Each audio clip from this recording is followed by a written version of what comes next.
Gambia, Angola, China Holding, Gash, producers of the finest tomato paste in the Gambia. Jaja tomato paste, available in 5 kilos, 1 kilo and in sachets. For wholesale and retail, visit our factory at Banjulunding. We are also producers of Jaja mineral water, cool, clear and fresh. Gash, Gambia, Angola, China Holding, with headquarters at Fatu Golden Plaza, Mile 7, Bertel Harding Highway. Gash Group also provides the best security company, Gash Security, for your offices, warehouses, homes and personal property. Gash Group for all your construction projects, offering you quality water reticulation for your gardens, pump irrigation, tidal irrigation projects and all types of buildings. You can contact Gash on 396-7894, 700-8993, 373-0259. Visit us at Gash Global Group on Battle Harden Highway, Fatu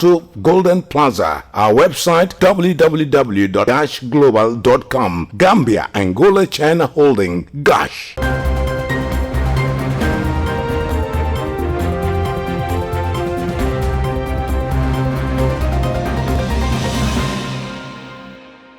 It's a warm reception to our studio here in Sarakunda. This is Star TV News with me, Maimunaju Fadera. First, the headlines tonight. President Barrow calls for peace as Gambia heads to December elections.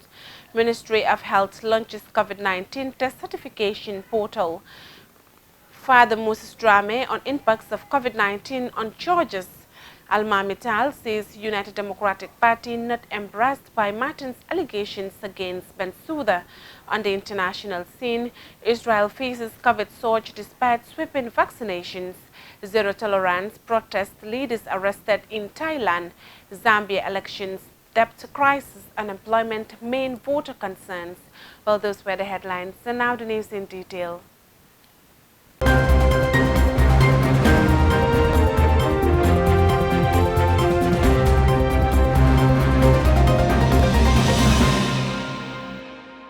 His Excellency President Adama Barrow re-echoed his call for peaceful political campaign during engagements with religious and social groups supporting his development plan over the weekend. Yamunda Hukuka tells us more.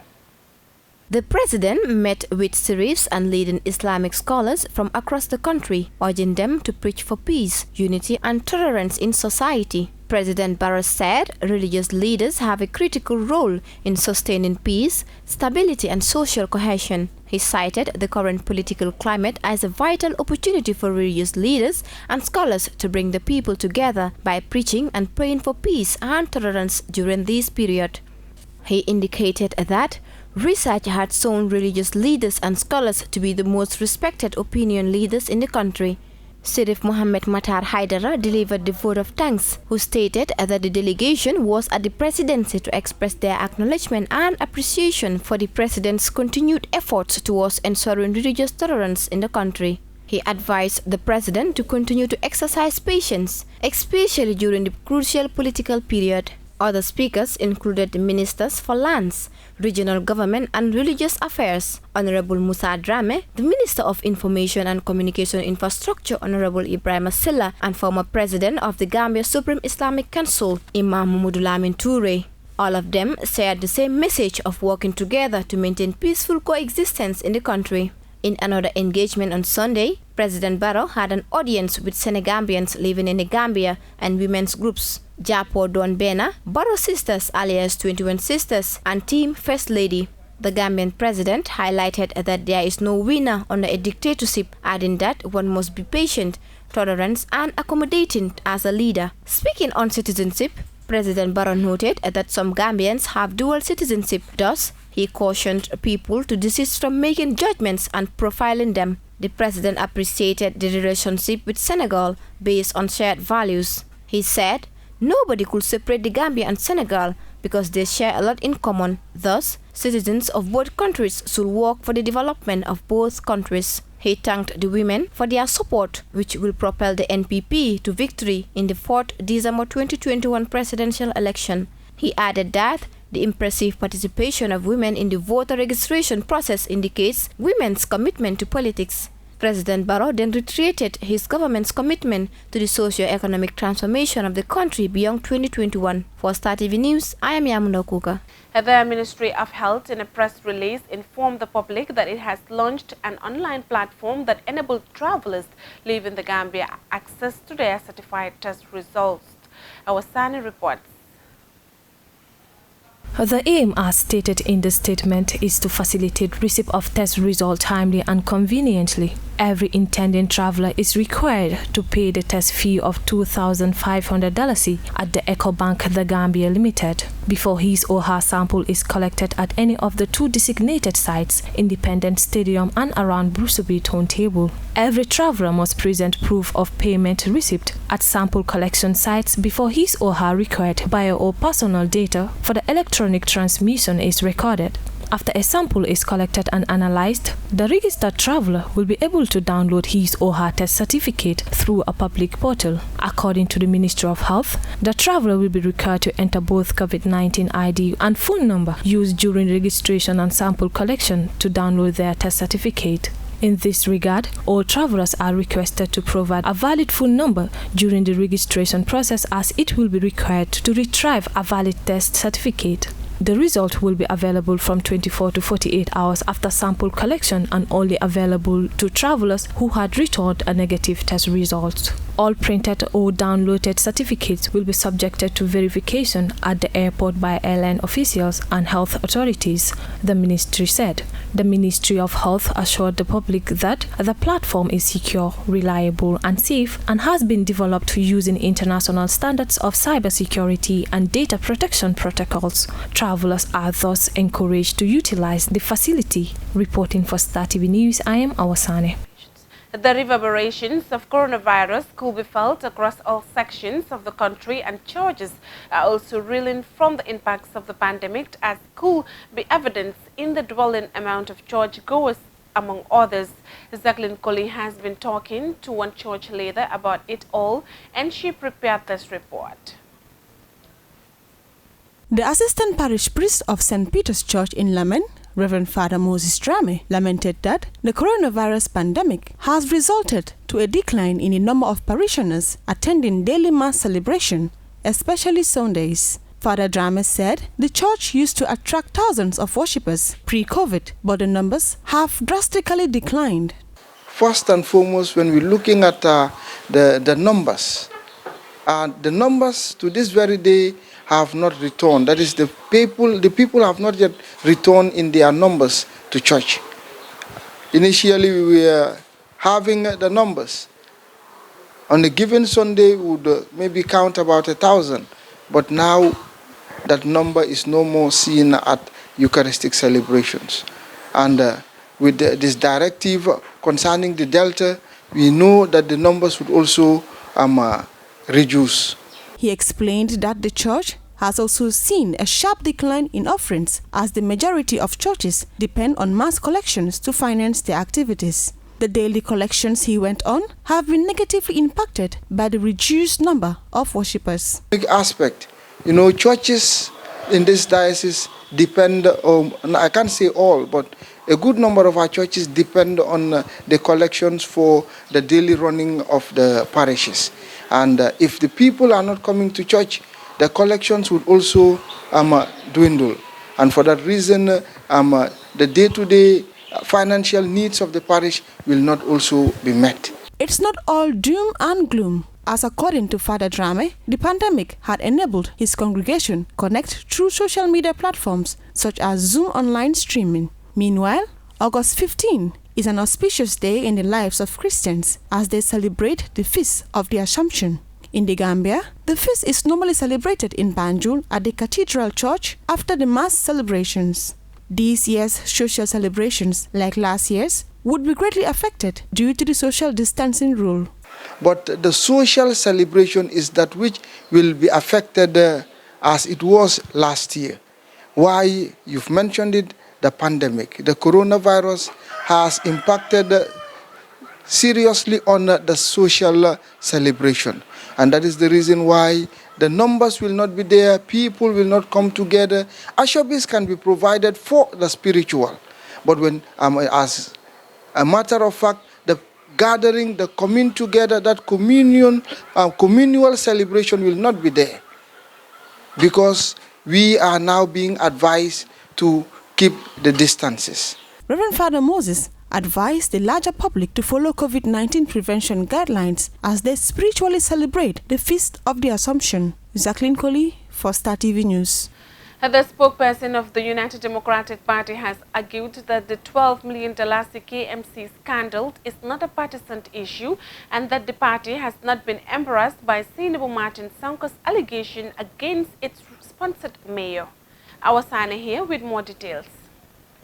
The disgraced CEO of the KMC, Senator Martin Sonko, has made the unsavory revelation that when she alerted Talib Bensouda to an alleged underhand financial transaction involving his deputy mayor, Bensouda reportedly pleaded with her to sweep the issue under the carpet. Senator Martin Sonko has since been insinuating that the $12 million scam allegation against her was part of reprisals for the leakage of an audio which KMC Deputy Mayor Musa Ba was allegedly heard negotiating for a kickback. The $12 million KMC scandal has opened the Pandora's box as allegations of shady deals against CEO Martin and partisanship against Mayor Bensouda in the running of the affairs of KMC continue to dominate public debate over the issue. On Wednesday, some KMC staff protested against Mrs. Martin Sonko, who reported to work amidst heavy security presence. But she could not access her desk as KMC authorities refused to heed a directive from the regional government ministry for her immediate reinstatement. The thrust of Mrs. Martin Sonko's argument continues to be that the mayor of KMC was bent on settling scores with her for the exposure of an alleged corrupt practice allegation against former Deputy Mayor Busaba. The embattled CEO said when she brought the issue of the UDP-sponsored councillor letter turned Deputy Mayor to Bensouda, the mayor appealed to her to hush it up as it could be injurious to the political health of the UDP if made public knowledge. Almost 3 weeks after these startling revelations, the UDP has been strangely quiet until on Tuesday when Star TV contacted the party spokesperson Alma Mittal. The UDP is not silent about anything. As you know, the UDP is a rule of law party. We believe in good governance. We believe that due process must be observed by all elected or appointed leaders of the country. So we think it is in the wisdom of the party to allow due process to go here. And we are satisfied that what the mayor of KMC has done is what the law requires and expects of him. Now, law enforcement, on the other hand, have a responsibility to investigate in all thoroughness the allegations that have been leveled against the suspended CEO of council. The UDP said it could not understand why the Ministry of Regional Government is interfering in the KMC issue. Should be asking, why is the Ministry of Local Government meddling in the affairs of an elected office? Who has elected the Minister of Local Government to insist that the decision that council made should be rescinded? On what basis? In fact, the only authorized agency, mandated agency, is the Local Government Service Commission that should be taking measures, disciplinary measures, as far as this matter is concerned. But here there is allegations of criminal wrongdoing, and this has been given to the authorities that are responsible for it. We should all be measured in the comments we make. We should all be custodians of the rule of law. But it is clear that this is a naked power grab on the part of the executive arm of the government, because people are involved in a fight against corruption, fight against impropriety, especially where public funds are concerned. The party pointed out that it believes in providing administrative justice to administrative problems. So really, we don't feel that this is a partisan issue. We believe that the truth will come out. We believe that the rule of law will prevail at the end of the day. So we don't want to add another dimension to this question, simply because we feel when you have an administrative matter, it must be resolved through administrative justice. But getting the paramilitary unit of the police to go there when the police were the first place that this complaint was lodged at, I really just don't understand why this is not the question. But journalists are asking, why is the UDP quiet? Whether it was out of embarrassment that the main opposition party remained illegally quiet, this was what the UDP's image maker said. What is there to be embarrassed? This is in the public space. It has been documented clearly. The steps that the mayor took, he takes it after making a press briefing, and he has been on air explaining the position of council. People forget that the municipality, yes, the mayor is from the UDP, but there are several councillors who are not members of the UDP. So let us be very clear here. Here is an administrative measure being tackled by the local government, which was elected by the people of KMC, and the highest office, the highest administrative officer, is implicated in fraud. Yes, it is a court that determines whether fraud has been committed or not, but these are the allegations, and that is why the police have been involved. So really, I am encouraged by the fact that civil society and other political parties have come out to make considered statements about the state of affairs. To the UDP, the KMC $12 million scandal is not a partisan issue, and that Gambians should allow the rule of law to prevail in the matter. Reporting for Star TV News, I am Awasan. Those were the local stories. We'll be back with international news. After the short break, please stay with us. We'll be right back. Gambia, Angola, China Holding, Gosh, producers of the finest tomato paste in the Gambia. Jaja tomato paste, available in 5 kilos, 1 kilo and in sachets. For wholesale and retail, visit our factory at Banjulanding. We are also producers of Jaja mineral water, cool, clear and fresh. Gosh, Gambia, Angola, China Holding, with headquarters at Fatu Golden Plaza, Mile 7, Bertel Harding Highway. Gosh Group also provides the best security company, Gosh Security, for your offices, warehouses, homes and personal property. Gosh Group for all your construction projects, offering you quality water reticulation for your gardens, pump irrigation, tidal irrigation projects and all types of buildings. You can contact Gosh on 396-7894, 700-8993, 373-0259. Visit us at Gosh Global Group on Battle Harden Highway, Fatu Golden Plaza. Our website www.goshglobal.com. Gambia, Angola, China Holding, Gosh. Welcome back after that commercial break. If you just tuning in, this is Star TV News from our studios here in Sarakunda. And now the news beyond our borders. Israel was the first country to achieve the vaccination of 80% of its eligible population, but now it is back in the fourth wave of COVID. With the number of new cases rising to more than 6,000 per day, the government is now calling on citizens over 60 to get a third dose, which raising concerns about the disparity of vaccine distribution around the world.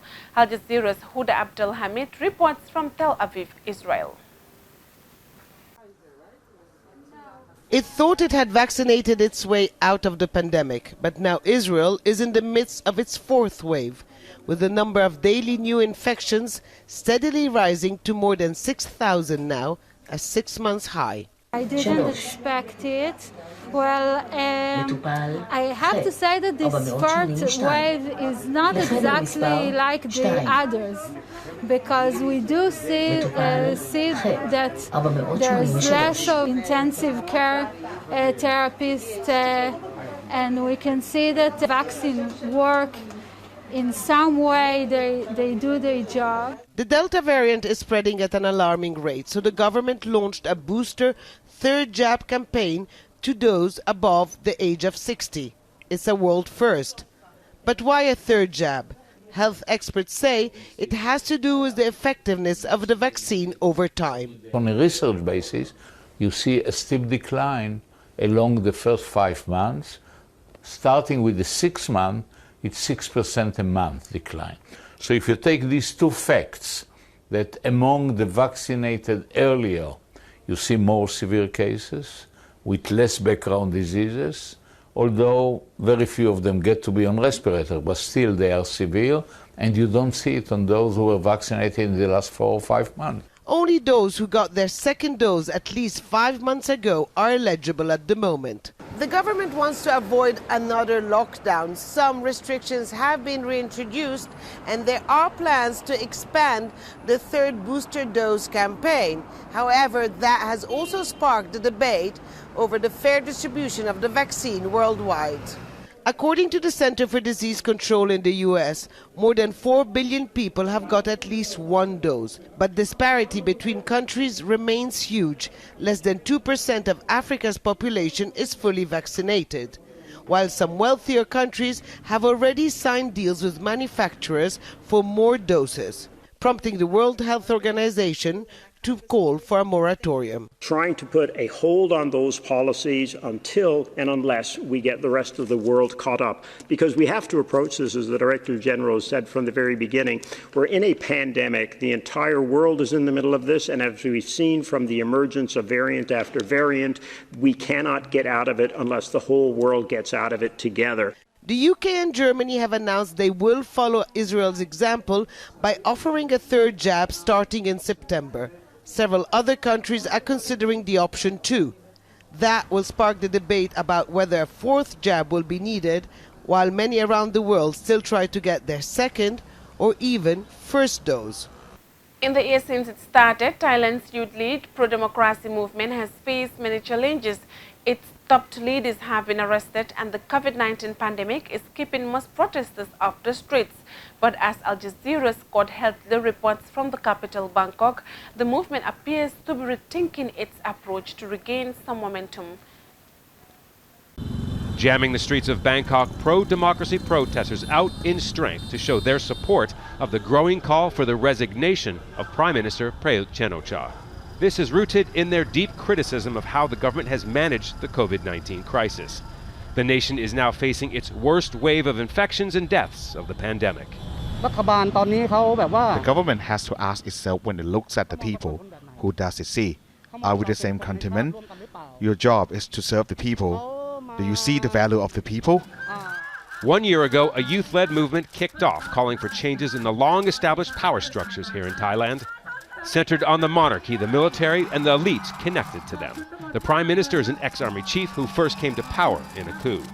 With a list of 10 demands, they called for deep reforms in the monarchy, a taboo subject here in Thailand where harsh laws aim to protect and preserve the crown's powerful position.